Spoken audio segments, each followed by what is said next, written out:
Thank you, everybody. So great to be with you. Thank you. Great to be back at CPAC. It's a place I have really, I love this place. Love you people. So thank you. Thank you very much. First of all, I want to thank Matt Schlapp and his very, very incredible wife and boss, Mercedes, who have been fantastic friends and supporters, and so great when I watch them on television defending me. Nobody has a chance. So I want to thank Matt and Mercedes. And when Matt called and asked, I said, absolutely, I'll be there with you. I mean, the real reason I said it, I didn't want him to go against me, because that one you can't beat. So I said absolutely, and it really is an honor to be here. I wouldn't miss a chance to talk to my friends. These are my friends.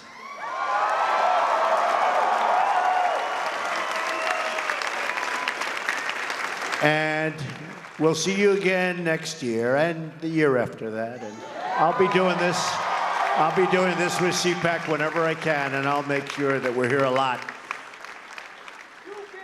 You know, if you remember my first major speech, sit down, everybody, come on. You know, the dishonest media, they'll say, he didn't get a standing ovation. You know why? No, you know why? Because everybody stood and nobody sat. So they will say, he never got a standing ovation, right? They are the worst.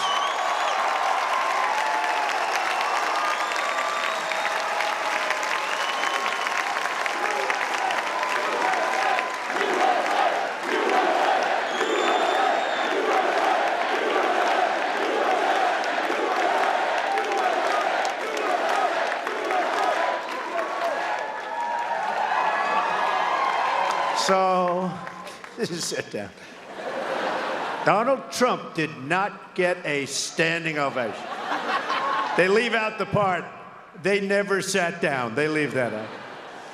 So I just want to thank. But you know, my first major speech was at CPAC, and probably 5 or 6 years ago. First major political speech.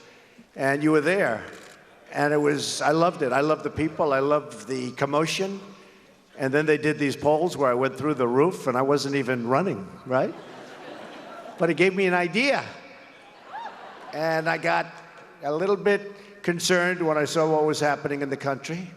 And I said, let's go to it. So it was very exciting. I walked the stage on CPAC. I'll never forget it, really. I had very little notes and even less preparation. So when you had practically no notes and no preparation, and then you leave and everybody was thrilled, I said, I think I like this business. I would have come last year, but I was worried that I would be, at that time, too controversial. We wanted border security. We wanted very, very strong military. We wanted all of the things that we're going to get, and people considered that controversial, but you didn't consider it controversial. So I've been with CPAC for a long time. All of these years we've been together, and now you finally have a president. Finally. Took you a long time. Took you a long time.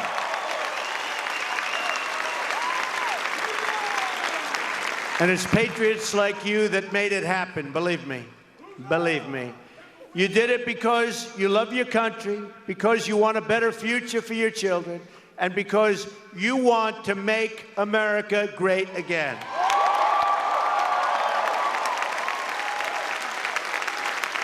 The media didn't think we would win. The pundits, you're right, they had an idea. The pundits didn't think we'd win. The consultants that suck up all that money, oh, they suck it up. They're so good. They're not good at politics, but they're really good at sucking up people's money. especially my opponents, because I kept them down to a minimum. But the consultants didn't think we would win. But they all underestimated the power of the people, you. And the people proved them totally wrong. Never and this is so true, and this is what's been happening. Never underestimate the people. Never. I don't think it'll ever happen again.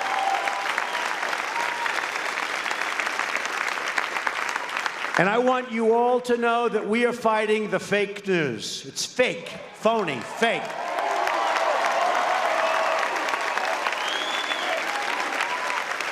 A few days ago, I called the fake news the enemy of the people, and they are. They are the enemy of the people. Because they have no sources, they just make them up when there are none. I saw one story recently where they said 9 people have confirmed. There are no 9 people. I don't believe there was 1 or 2 people. 9 people. And I said, give me a break, because I know the people. I know who they talk to. There were no 9 people, but they say 9 people. And somebody reads it, and they think, oh, 9 people, they have 9 sources. They make up sources. They're very dishonest people. In fact, in covering my comments, the dishonest media did not explain that I called the fake news the enemy of the people, the fake news. They dropped off the word fake. And all of a sudden, the story became the media is the enemy. They take the word fake out. And now I'm saying, oh, no, this is no good. But that's the way they are. So I'm not against the media. I'm not against the press. I don't mind bad stories if I deserve them. And I tell you, I love good stories, but we won't talk. I don't get too many of them.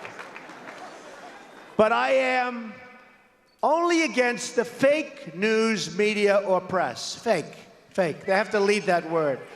I'm against the people that make up stories and make up sources. They shouldn't be allowed to use sources unless they use somebody's name. Let their name be put out there. Let their name be put out. A source says that Donald Trump is a horrible, horrible human being. Let him say it to my face. Let there be no more sources. And remember this, and not all in all cases. I mean, I had a story written yesterday about me in Reuters by a very honorable man. It was a very fair story. There are some great reporters around. They're talented, they're honest as the day is long. They're great. But there are some terrible, dishonest people. And they do a tremendous disservice to our country and to our people, a tremendous disservice. They are very dishonest people, and they shouldn't use sources. They should put the name of the person. You will see stories dry up like you've never seen before. So you have no idea how bad it is, because if you are not part of the story, and I put myself in your position sometimes, because many of you, you're not part of the story. And if you're not part of the story, you know, then you sort of know. If you are part of the story, you know what they're saying is true or not. So when they make it up, and they make up something else, and you saw that before the election, polls. The polls. They come out with these polls, and everybody was so surprised. Actually, a couple of polls got it right. I must say, Los Angeles Times did a great job. Shocking, because, you know, they did a great job. And we had a couple of others that were right. But generally speaking, I mean, I can tell you the network. Somebody said, a poll came out. And I say, what network is it? And they'll say a certain, let's not even mention names, right? Sure.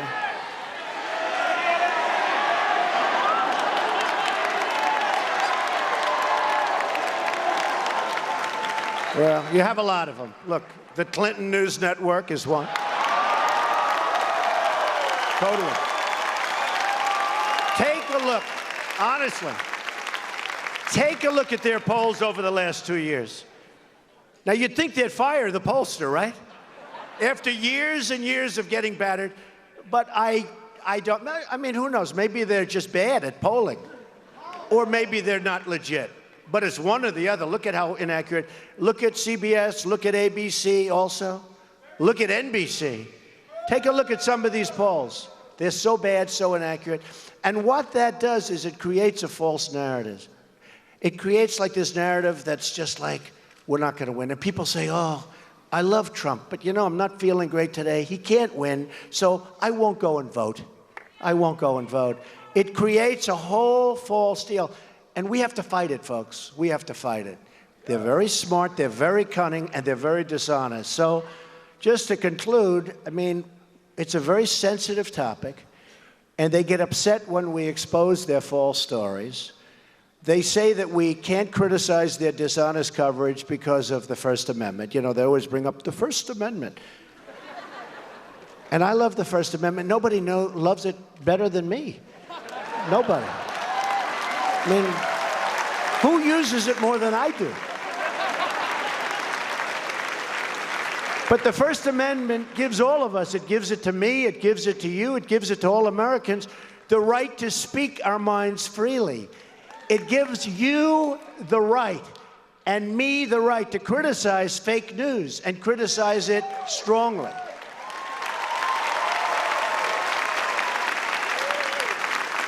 And many of these groups are part of the large media corporations that have their own agenda, and it's not your agenda, and it's not the country's agenda. It's their own agenda. They have a professional obligation as members of the press to report honestly. But as you saw throughout the entire campaign, and even now, the fake news doesn't tell the truth. Doesn't tell the truth. So just in finishing, I say it doesn't represent the people. It never will represent the people. And we're going to do something about it because we have to go out and we have to speak our minds and we have to be honest. Our victory was a win like nobody has ever seen before.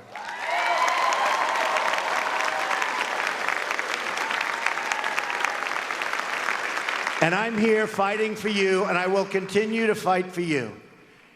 The victory and the win was something that really was dedicated to a country and people that believe in freedom, security, and the rule of law.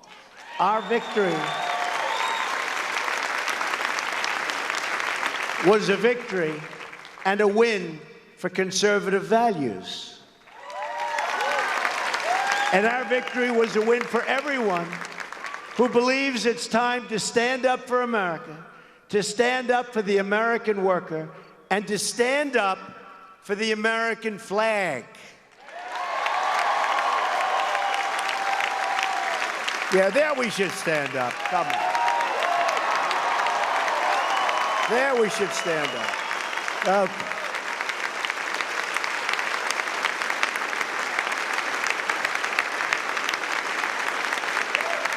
And by the way, we love our flag. And by the way, you folks are in here, the place is packed. There are lines that go back 6 blocks. And I tell you that because you won't read about it, okay? But there are lines that go back 6 blocks. There is such love in this country for everything we stand for. You saw that on Election Day. And you're going to see it more and more. So we're all part of this very historic movement, a movement the likes of which, actually, the world has never seen before. There's never been anything like this. There's been some movements, but there's never been anything like this. There's been some movements that petered out, like Bernie, petered out. But it was a little rigged against him, superdelegate. She had so many delegates before the thing even started. I actually said to my people, how does that happen? Not that I'm a fan of Bernie, but a lot of Bernie people voted for Trump. You know why? Because he's right on one issue, trade. He was right about trade. Our country is being absolutely devastated with bad trade deals. So he was right about that. But we got a lot of Bernie support. So actually, I like Bernie, okay? I like Bernie. But I'm here today to tell you what this movement means for the future of the Republican Party and for the future of America. First, we need to define what this great, great unprecedented movement is and what it actually represents. The core conviction of our movement is that we are a nation that put and will put its own citizens first.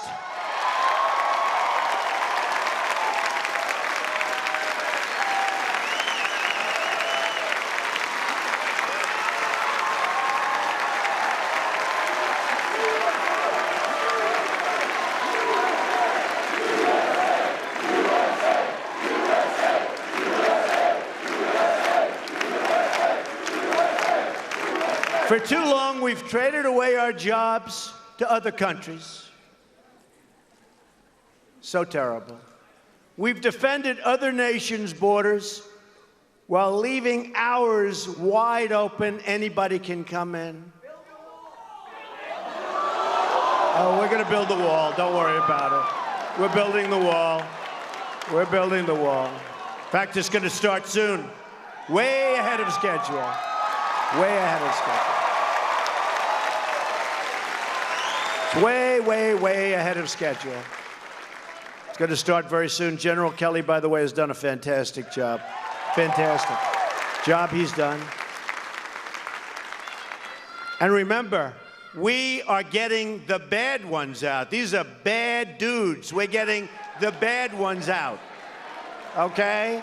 We're getting the bad. If you watch these people, it's like, oh, gee, that's so sad. We're getting bad people out of this country. People that shouldn't be, whether it's drugs or murder or other things. We're getting bad ones out. Those are the ones they go first, and I said it from day one. Basically, all I've done is keep my promise.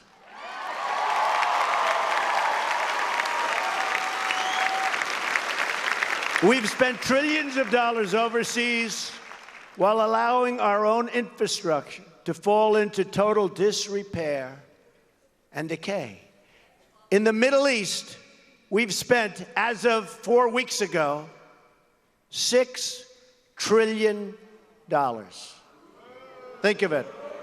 And by the way, the Middle East is in what? I mean, it's not even close. It's in much worse shape than it was 15 years ago. If our presidents would have gone to the beach for 15 years, we would be in much better shape than we are right now. That I can tell you. Be a hell of a lot better. We could have rebuilt our country 3 times with that money. This is the situation that I inherited. I inherited a mess, believe me. We also inherited a failed health care law that threatens our medical system with absolute and total catastrophe.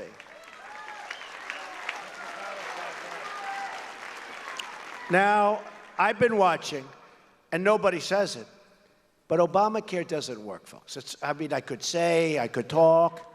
It doesn't work. And now people are starting to develop a little warm heart. But the people that you're watching, they're not you. They're largely, many of them are the side that lost. You know, they lost the election. It's like, how many elections do we have to have? They lost the election. But I always say, Obamacare doesn't work. And these same people 2 years ago and a year ago were complaining about Obamacare. And the bottom line, we're changing it. We're going to make it much better. We're going to make it less expensive. We're going to make it much better. Obamacare covers very few people. And remember, deduct from the number all of the people that had great health care that they loved that was taken away from them. Was taken away from them.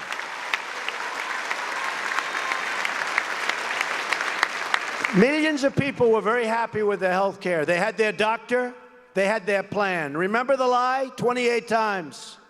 You can keep your doctor. You can keep your plan. Over and over and over again, you heard it. So we're going to repeal and replace Obamacare.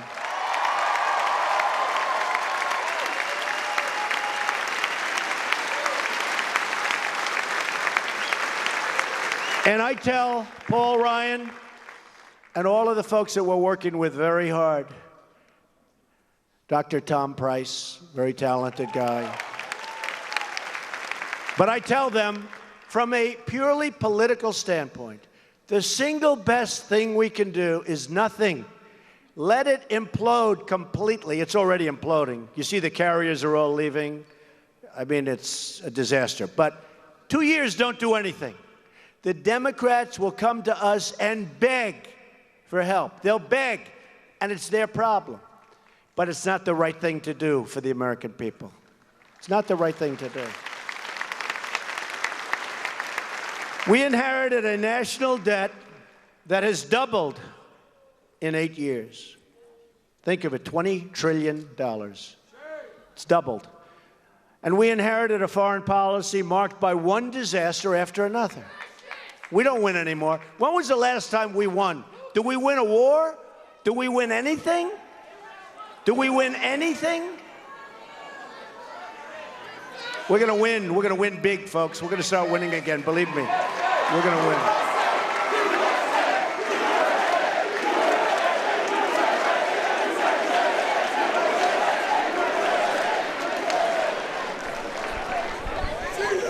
But we're taking a firm, bold, and decisive measure.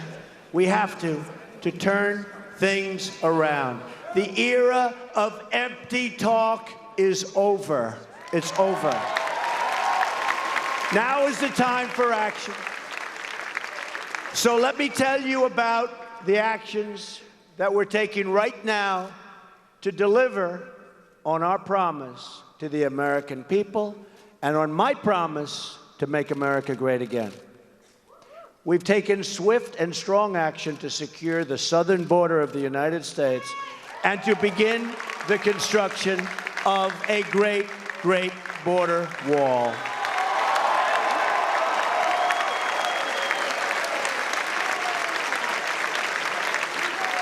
By doing this, and with the help of our great border police, with the help of ICE, with the help of General Kelly, and all of the people that are so passionate about this, our Border Patrol, I'll tell you what they do.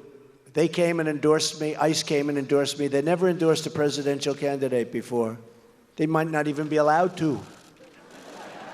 But they were disgusted with what they saw.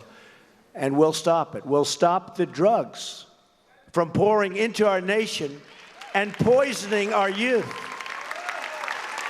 Pouring in. Pouring in. We get the drugs, they get the money. We get the problems, they get the cash. No good, no good. Going to stop. By stopping the flow of illegal immigration, we will save countless tax dollars, and that's so important because the dollars that we're losing are beyond anything that you can imagine. And the tax dollars that can be used to rebuild struggling American communities, including our inner cities.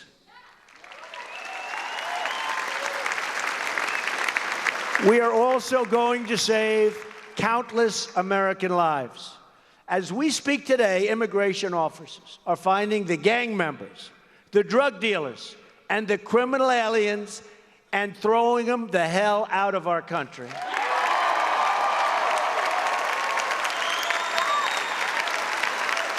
And we will not let them back in. They're not coming back in, folks. They do, they're going to have bigger problems than they ever dreamt of. I'm also working with the Department of Justice to begin reducing violent crime. I mean, can you believe what's happening in Chicago, as an example?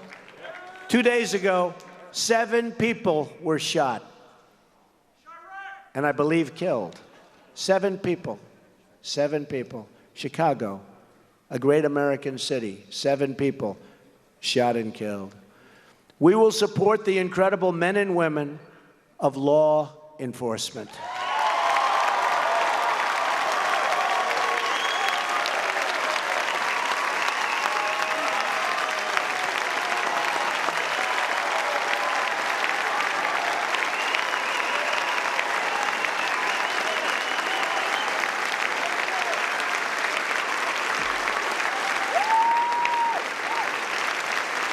Thank you. And thank them. I've also followed through on my campaign promise and withdrawn America from the Trans-Pacific Partnership so that we can protect our economic freedom. And we're going to make trade deals, but we're going to do one-on-one, and if they misbehave, we terminate the deal, and then they'll come back and we'll make a better deal. None of these big quagmire deals that are a disaster. Just take a look, by the way, take a look at NAFTA, one of the worst deals ever made by any country having to do with economic development. It's economic undevelopment as far as our country is concerned. We're preparing to repeal and replace the disaster known as Obamacare. We're going to save Americans from this crisis and give them the access to the quality health care they need and deserve. We have authorized the construction, one day, of the Keystone and Dakota Access Pipeline. And issued a new rule. This took place while I was getting ready to sign. I said, who makes the pipes for the pipeline? Well, sir, it comes from all over the world. Isn't that wonderful? I said, nope, comes from the United States, or we're not building it. American steel.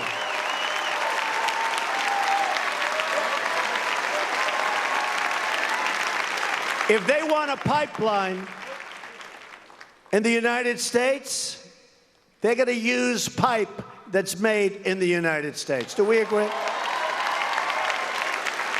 But can you imagine, I told the story the other day, can you imagine the gentleman, never met him, don't even know the name of his company. I actually sort of know it, but I want to get it exactly correct. Big, big, powerful company. They spent hundreds of millions of dollars on the pipeline. Same thing with the Dakota, different place. They got their approvals, everything in the case of Dakota, then all of a sudden they couldn't connect it because they had people protesting that never showed up before. But with the Keystone, so they spent hundreds of millions of dollars with bloodsucker consultants, you know, sucking the blood out of the company. Don't worry, I used them all my life, okay? Don't worry, we're going to get it approved, I'm connected, I'm a lobbyist, don't worry. Bottom line, Obama didn't sign it, right? Could be 42,000 jobs, somewhere around there, a lot of jobs. Didn't sign it. But can you imagine? He gave up. A year ago, it was dead. Now he's doing nothing, calling his wife, hello, darling, I'm a little bored. You know, that pipeline, that has killed us. That has killed our company. Knock, knock, Mr. So-and-so.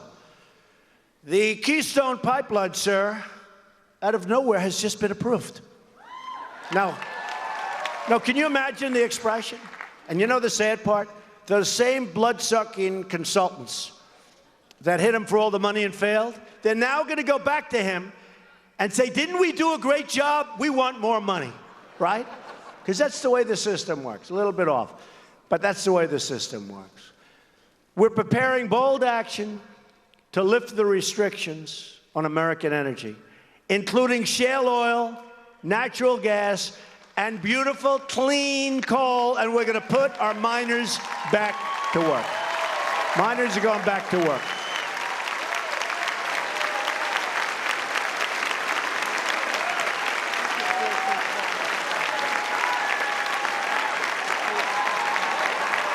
Miners are going back to work, folks. Sorry to tell you that, but they're going back to work. We have begun a historic program to reduce the regulations that are crushing our economy, crushing. And not only our economy, crushing our jobs, because companies can't hire. We're going to put the regulation industry out of work and out of business.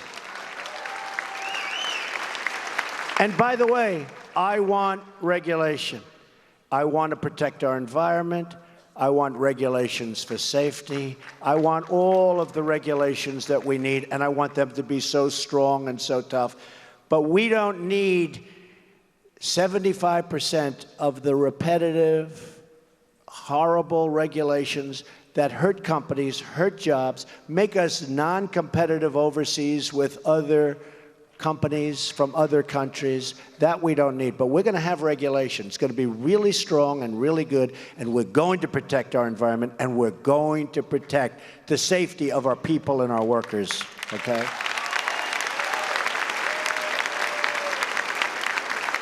Another major promise is tax reform.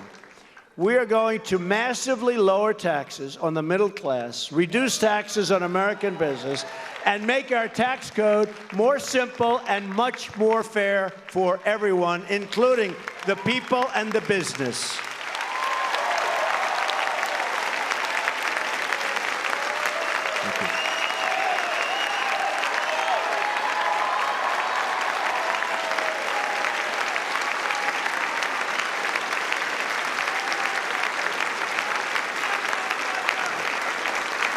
In anticipation of these and other changes, jobs are already starting to pour back into our country. You see that. In fact, I think I did more than any other pre-president. They say president-elect. President-elect is meeting with Ford. He's meeting with Chrysler. He's meeting with General Motors. I just want to save a little time. Because Ford and Fiat Chrysler, General Motors, Sprint, Intel, and so many others are now, because of the election result, making major investments in the United States, expanding production, and hiring more workers. And they're going back to Michigan, and they're going back to Ohio, and they're going back to Pennsylvania, and they're going back to North Carolina, and to Florida.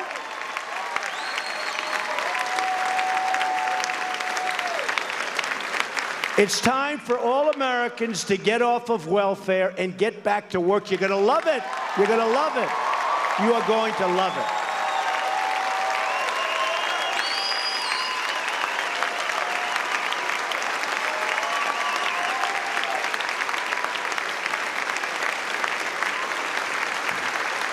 We're also putting in a massive budget request for our beloved military.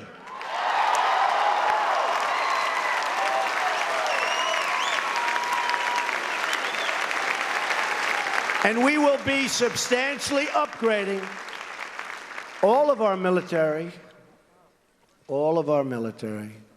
offensive, defensive, everything, bigger and better and stronger than ever before, and hopefully we'll never have to use it, but nobody's going to mess with us, folks. Nobody.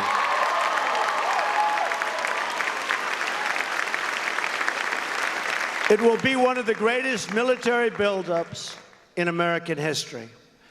No one will dare question, as they have been, because we're very depleted, very, very depleted. Sequester. Nobody will dare question our military might again. We believe in peace through strength, and that's what we will have.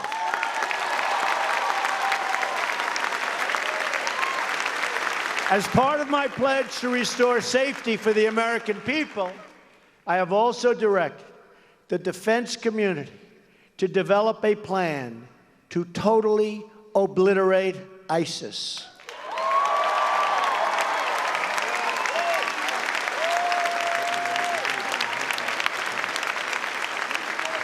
Working with our allies, we will eradicate this evil from the face of the earth. At the same time, we fully understand that national security begins with border security. Foreign terrorists will not be able to strike America if they cannot get into our country. And by the way, take a look at what's happening in Europe, folks. Take a look at what's happening in Europe. I took a lot of heat on Sweden. And then a day later, I said, has anybody reported what's going on? And it turned out that they didn't, not too many of them did. Take a look at what happened in Sweden. I love Sweden. Great country, great people. I love Sweden. But they understand I'm right. The people over there understand I'm right. Take a look at what's happening in Sweden. Take a look at what's happening in Germany. Take a look at what's happened in France. Take a look at Nice and Paris. I have a friend. He's a very, very substantial guy. He loves the City of Lights. He loves Paris. For years, every year during the summer, he would go to Paris. It was automatic with his wife and his family. I hadn't seen him in a while. And I said, Jim, let me ask you a question. How's Paris doing? Paris? I don't go there anymore. Paris is no longer Paris. That was 4 years, 4 or 5 years has he gone there. He wouldn't miss it for anything. Now he doesn't even think in terms of going there. Take a look at what's happening to our world, folks. And we have to be smart. We have to be smart. We can't let it happen to us.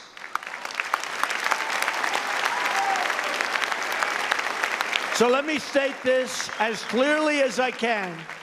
We are going to keep radical Islamic terrorists the hell out of our country.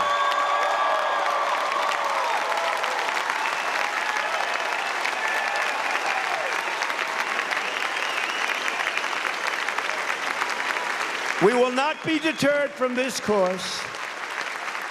And in a matter of days, we will be taking brand new action to protect our people and keep America safe. You will see the action.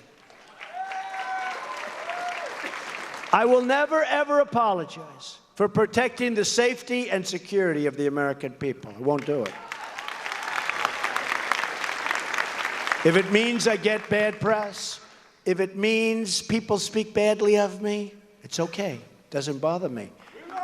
The security of our people is number one, is number one.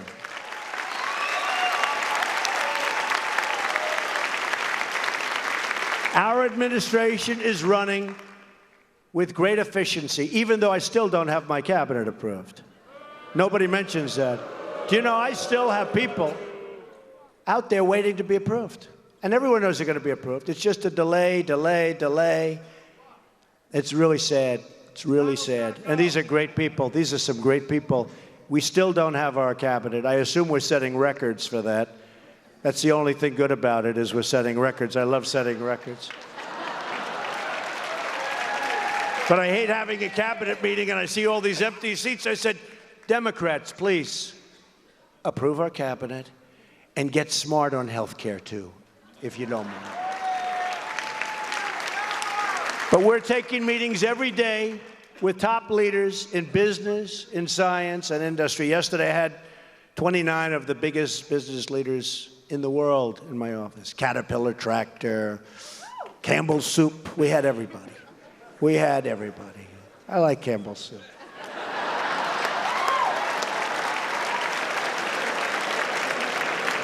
We had everybody.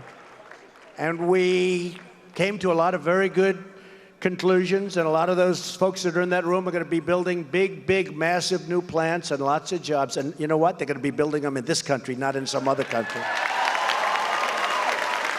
We're meeting with unions, meeting with law enforcement, and we're meeting with leaders from all around the world. Where the White House doors used to be totally closed. They were closed, folks. You don't realize that. They were closed. They're now wide open. And they're open for people doing business for our country and putting people to work.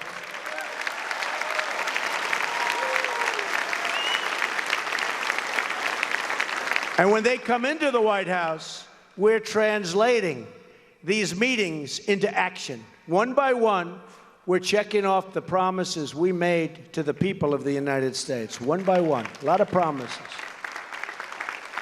And we will not stop until the job is done.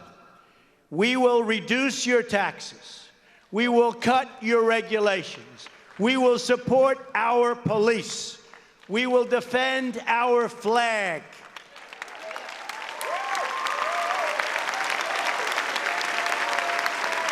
We will rebuild our military. We will take care of our great, great veterans. We're taking care of our veterans.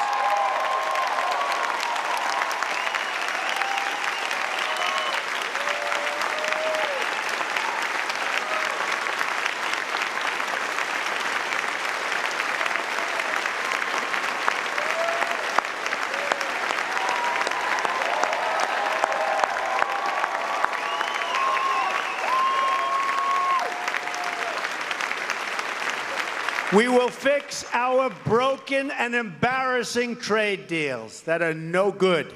None of them. You wonder, where did the people come from that negotiated these deals? Where did they come from? Well, they came also from campaign contributions, I must be honest with you. They're not as stupid as you think. We will cut wasteful spending. We will promote our values. We will rebuild our inner cities. We will bring back our jobs and our dreams. So true. So true.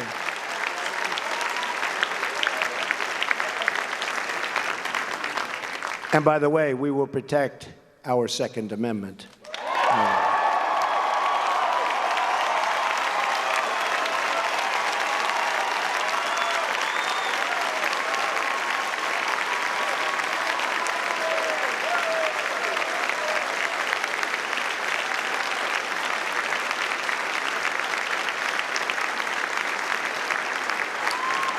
You know, Wayne and Chris are here from the NRA, and they didn't have that on the list. It's lucky I thought about it.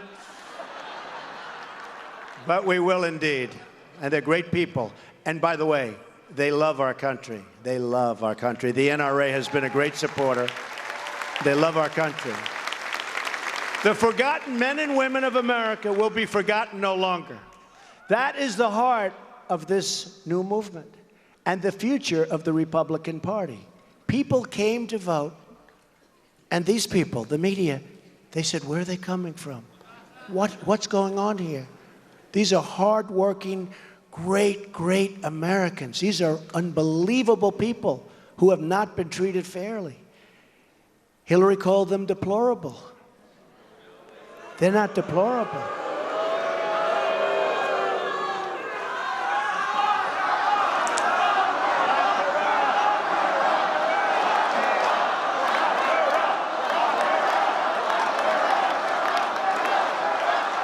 Who would have thought that a word was going to play so badly? That's the problem in politics. One wrong word and it's over. She also said irredeemable, but we won't mention it.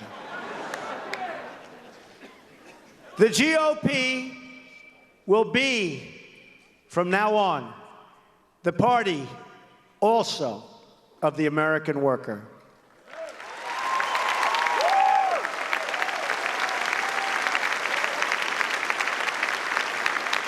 You know, we haven't been, as a group, given credit for this. But if you look at how much bigger our party has gotten during this cycle, during the early days when we had 17 people running the primaries, millions and millions of people were joining. Now, I won't say it was because of me, but it was, okay? And we have an amazing, strong, powerful party that truly does want to see America be great again, and it will see it, and it's going to see it a lot sooner than you think, believe me, a lot sooner than you think.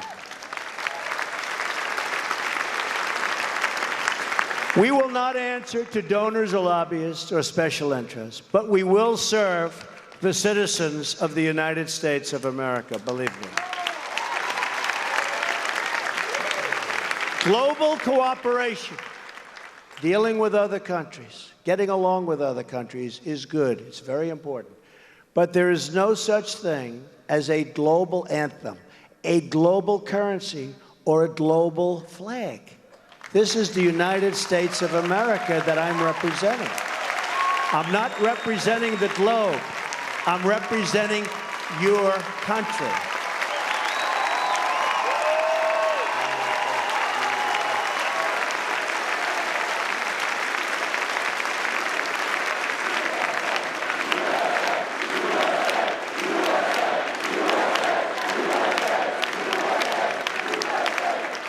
There is one allegiance that unites us all, and that is to America.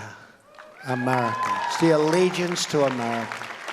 No matter our background or income or geography, we're all citizens of this blessed land, And no matter our color or the color of the blood we bleed, it's the same red blood of great, great patriots. Remember, great patriots.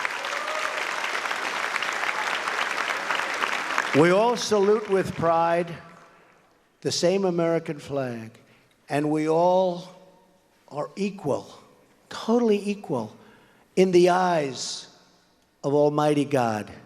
We're equal.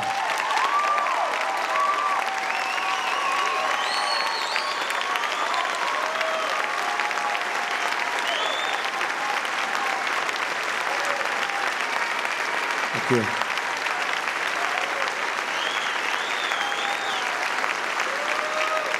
And I want to thank, by the way, the evangelical community, the Christian community,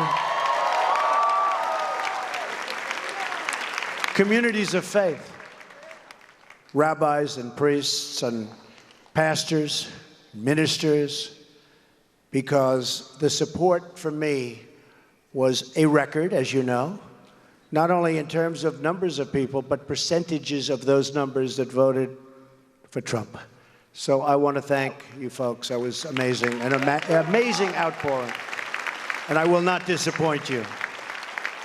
As long as we have faith in each other and trust in God, then there is no goal at all beyond our reach. There is no dream too large, no task too great. We are Americans, and the future belongs to us. The future belongs to all of you. And America is coming about, and it's coming back, and it's roaring, and you can hear it. It's going to be bigger and better. It is going to be. It is going to be. Remember. And it's roaring. It's going to be bigger and better and stronger than ever before.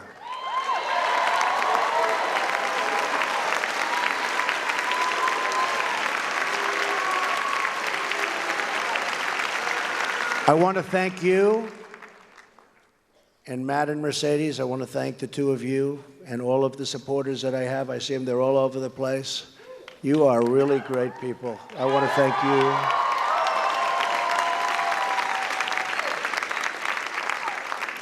And I want to say to you, God bless you.